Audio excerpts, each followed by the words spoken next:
የሰው ልጅ መለኮታዊ ታሪክ ውስጥ ሰማይ ምድርን ለመውረር የሚመርጥባቸው ቅጽበቶች አሉ። የዘላለማዊነት የማይታየን እጁን ዘርግቶ የሰውን ልጅ ደካማ ህልውና የሚነካባቸው ጊዜያት፣ እግዚአብሔር ራሱ ወደ ሟች ስጋ ገደብ ውስጥ የሚወርድባቸውና የማይቻለውን ነገር የሚንበረከክባቸው ቅጽበቶች፣ በሽታ መቆም የማይችልባቸው፣ አጋንንት መቃወም የማይችሉባቸው፣ ፍርሃት እንደ ጉም በፀሐይ መውጫ ፊት የሚበንባቸው ጊዜያት። እናም በእነዚያ ቅጽበቶች ይህ አምላክ ሩቅ እንዳልሆነ በድንገት ትገነዘባላችሁ። ይህ አምላክ ዝምተኛ አይደለም። ይህ አምላክ ሩቅ አይደለም። ይህ አምላክ ሕያው ነው። እናም ስጋን ሲነካ ሁሉ ነገር ይለወጣል። እኔ ዛሬ በውስጤ በሚቃጠል አንድ እውነት ፊት ለፊታችሁ ቆሜያለሁ።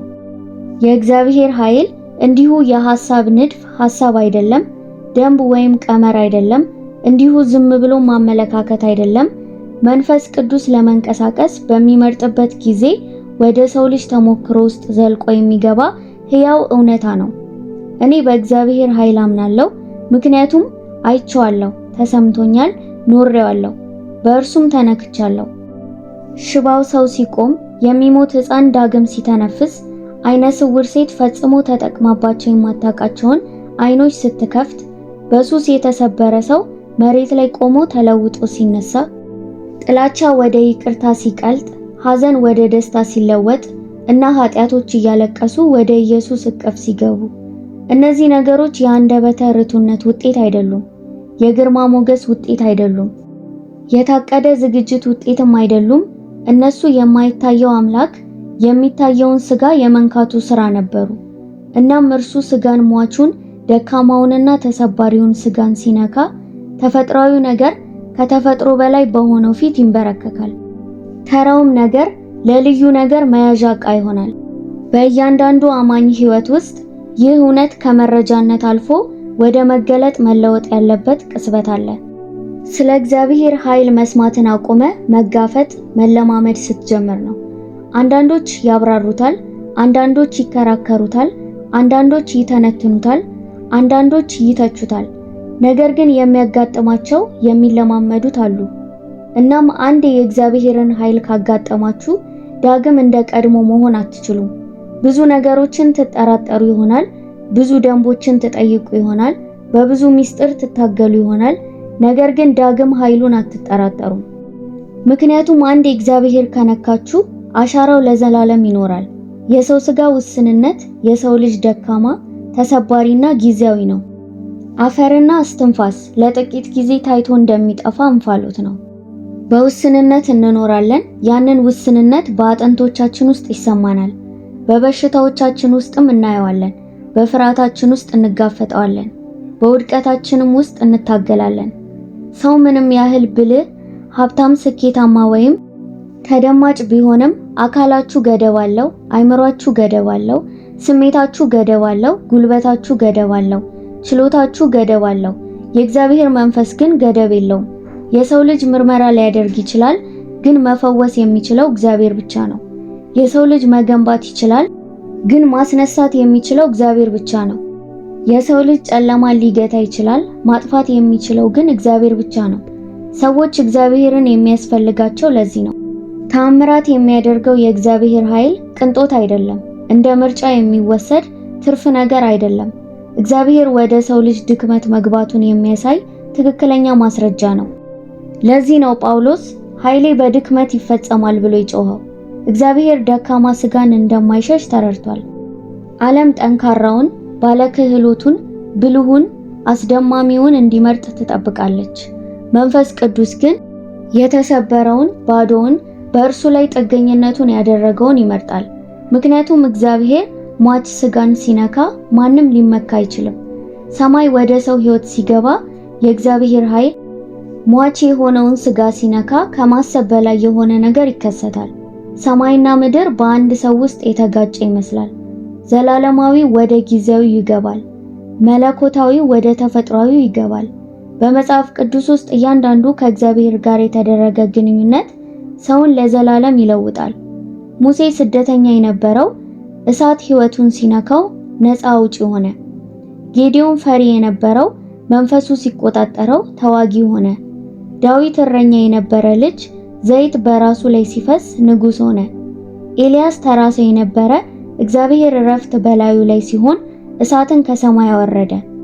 ጴጥሮስ ፈሪና የማይረጋ የነበረ መንፈስ በወረደበት ጊዜ የማይናወጥ ሆነ። ጳውሎስ አሳዳጅ የነበረ ክብር ዓይኖቹን ሲያሳውረው ሐዋርያው ሆነ። እነዚህም ሰዎች ከሰው በላይ የሆኑ ፍጥረታት አልነበሩም። ተነክተው ነበረ። ከራሳቸው በላይ በሆነ ኃይል ተነክተዋል።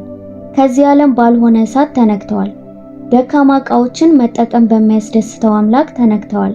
እግዚአብሔር ሰውን ሲነካ ያ ሰው ከሰው ልጅ በላይ ይሆናል።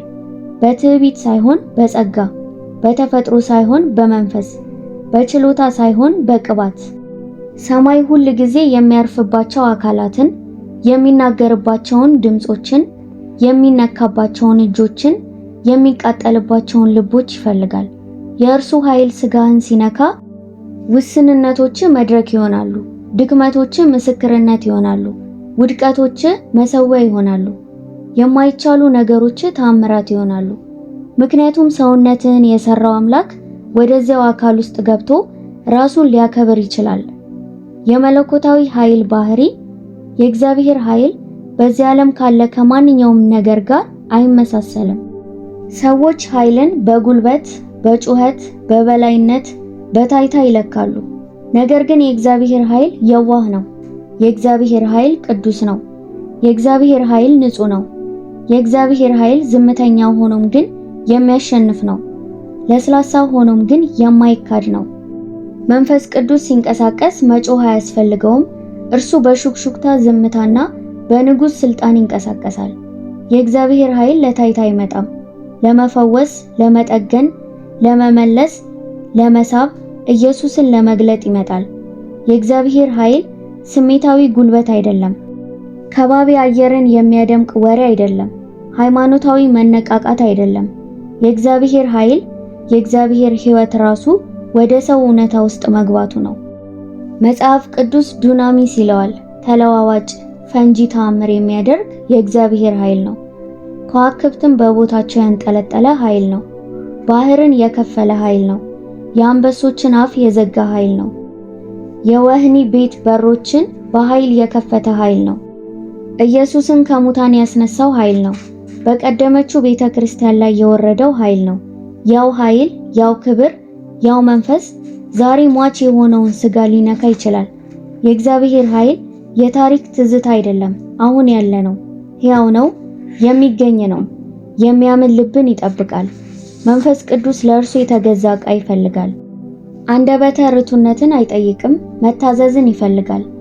እናም እንዲህ አይነት ዕቃ ሲያገኝ እየተንቀጠቀጠ ቢሆንም ደካማ ቢሆንም ብቃት የለኝም ብሎ ቢሰማውም በላዩ ላይ ያርፋል። እናም አንድ ጊዜ እግዚአብሔር በላያችሁ ላይ ካረፈ ሕይወታችሁ ለሰማይ መግቢያ በር ይሆናል። የመለኮታዊ ኃይል ተሸካሚ ትሆናላችሁ። እናንተ ማን ስለሆናችሁ ሳይሆን እርሱ ማን ስለሆነ ነው። እግዚአብሔር የሰውን አካል ሲነካ ምን ይከሰታል? ምን ያህል ጊዜ አይቼዋለሁ። የእግዚአብሔር ኃይል ስጋን የሚነካበት ቅጽበት የሚታለፍ አይደለም። የሚምታታ ነገር አይደለም። የማይሳሳት የማይካድና የማይረሳ ነው። የእግዚአብሔር ኃይል ሟች የሆነውን ስጋ ሲነካ 3 ነገሮች ይከሰታሉ። አንደኛ፣ ተፈጥሯዊ ነገር ከተፈጥሮ በላይ በሆነው ፊት ይወድቃል። እያንዳንዱ በሽታ የተፈጥሮ ክልል ነው። እያንዳንዱ እስራት የተፈጥሮ ክልል ነው። እያንዳንዱ የማይቻል ነገር የተፈጥሮ ክልል ነው። ነገር ግን ከተፈጥሮ በላይ የሆነው ሲመጣ ተፈጥሯዊ ይንበረከካል። መንበርከክም አለበት። ሌላ አማራጭ የለውም። ለዚህ ነው ኢየሱስ ለመፈወስ ፈጽሞ ያልታገለው። ከበሽታ ጋር ተደራድሮ አያውቅም። ከአጋንንት ጋር ተከራክሮ አያውቅም። የእርሱ ኃይል የላቀ ነበረ። ስልጣኑ የሚያሸንፍ ነበር። መንፈስ ቅዱስ አካልን ሲነካ የአካል ክፍሎች ይታደሳሉ። ለምን? ምክንያቱም አካሉ ለፈጣሪው ምላሽ እየሰጠ ስለሆነ። ሁለተኛው፣ ነፍስ በእርሱ መገኘት ትሸነፋለች።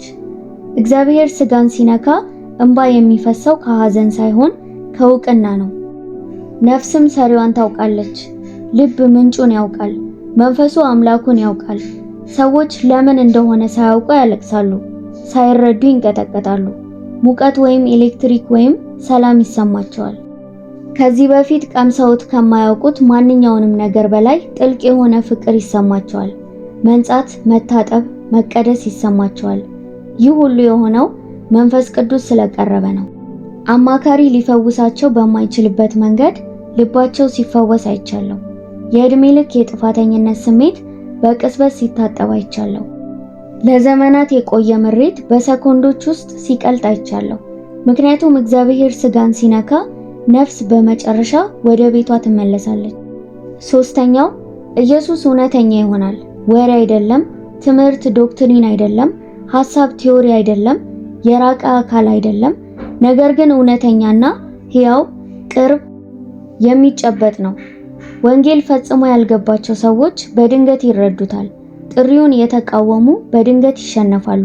ፍቅሩን የተጠራጠሩ ሰዎች በድንገት ከእርሱ ጋር ሲቃጠል ይሰማቸዋል። የእግዚአብሔር ንክኪ የሚያደርገው ይህንን ነው። ኢየሱስን ይገልጣል። በክርክር አይደለም፣ በውይይት አይደለም፣ በማሳመን አይደለም። እናም ንግግሬ በሚያባብል ቃል አልነበረም፣ ነገር ግን በመንፈስና በኃይል መገለጥ ነበር ያለው ለዚህ ነው። መንፈስ በሚገለጥበት ቦታ ኢየሱስ ይገለጣል። ኢየሱስ በሚገለጥበት ቦታ ደግሞ ወንዶችና ሴቶች በእርሱ ፍቅር ይወድቃሉ። እግዚአብሔር አንዲትን ቅጽበት ሲነካ እግዚአብሔር ከሰው ጋር በሚያደርገው ግንኙነት ውስጥ ከሌሎች ሁሉ የተለዩ ቅጽበቶች አሉ። ጊዜ የቆመ የሚመስልባቸው ቅጽበቶች፣ ቅዱስ የሆነ ጸጥታ ክፍሉን የሚሞላባቸው ቅጽበቶች፣ ማንም ሰው ድምፁን አውጥቶ የማይተነፍስባቸው ቅጽበቶች፣ ማንም የማይነቃነቅበት፣ ማንም ከባቢ አየሩን ለመስበር የማይደፍርበት። በእነዚያ ቅጽበቶች ውስጥ ኖሬያለሁ፣ ቀምሻቸዋለሁ። በእነርሱ ለዘላለም ታትሜያለሁ። እነዚህ እግዚአብሔር ራሱ ለመንቀሳቀስ የሚወስንባቸው ቅጽበቶች ናቸው።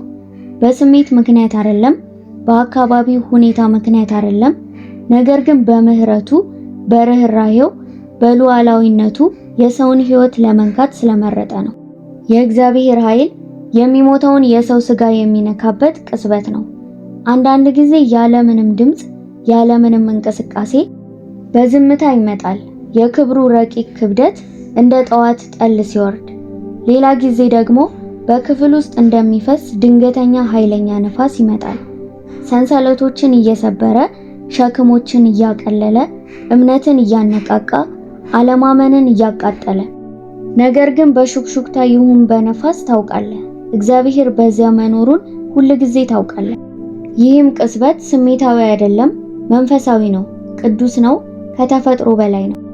እናም ይሄ ቅጽበት ሲመጣ በሽታ እጁን ሲያላላ ይሰማሃል። ፍርሃት ሲቀልጥ፣ ድብርት ሰንሰለቱን ሲፈታ ይሰማሃል። ሰላም እንደ ሞቅ ያለ ወንዝ ሲነሳ ይሰማሃል። በደረት ውስጥ እምነት ሲወርድ ይሰማሃል። በዚህ ቅጽበት፣ በተአምር ቅጽበት እግዚአብሔር ያለምንም ጥረት ይንቀሳቀሳል። አሁንም እየዳሰሰ ያለው ያው ኢየሱስ ነው። ኃይሉ መቼም ቢሆን አልተለወጠም።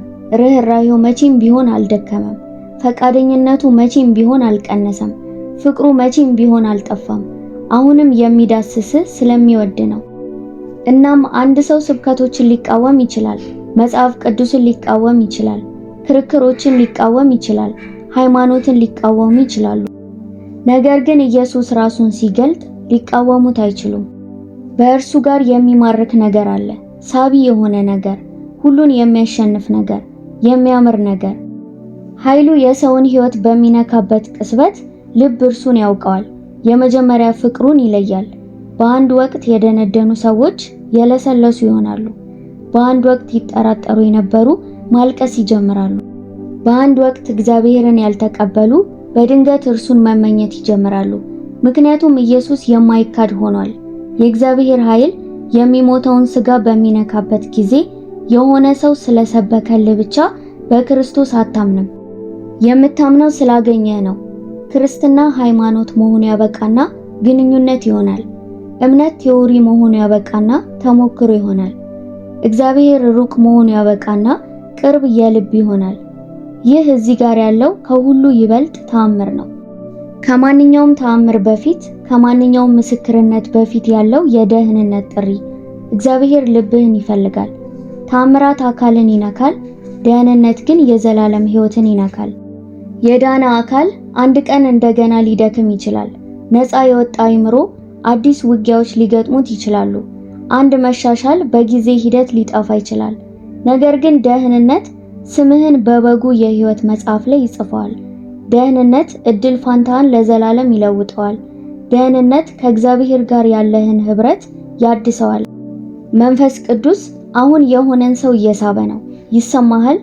እርሱ እየጠራህ ያለው ብቁ ስለሆንክ አይደለም፣ ፍጹም ስለሆንክም አይደለም፣ ነገር ግን በዘላለም ፍቅር ስለሚወድ ነው። ኢየሱስ አሁኑኑ ፊት ቢቆም ሁልጊዜ የሚለውን ይልሃል። ወደ እኔ ና፣ ከነ ድካምህ ና፣ ከነ ጥያቄህ ና፣ ከነ ባዶነትህ ና፣ ከተሰበረ ልብህ ና ይላል። ይህንን ከልብ ጸልይ። ጌታ ኢየሱስ ሆይ ስለሚያስፈልገኝ ዛሬ ወደ አንተ መጣለሁ። ራሴን ማዳን አልችልም፣ ራሴን መለወጥ አልችልም። ኃጢአቴን ይቅር በለኝ፣ በደምህም እጠበኝ፣ በመንፈስህ ሙላኝ። በኢየሱስ ስም ሙሉ በሙሉ እገዛለሁ። አሜን።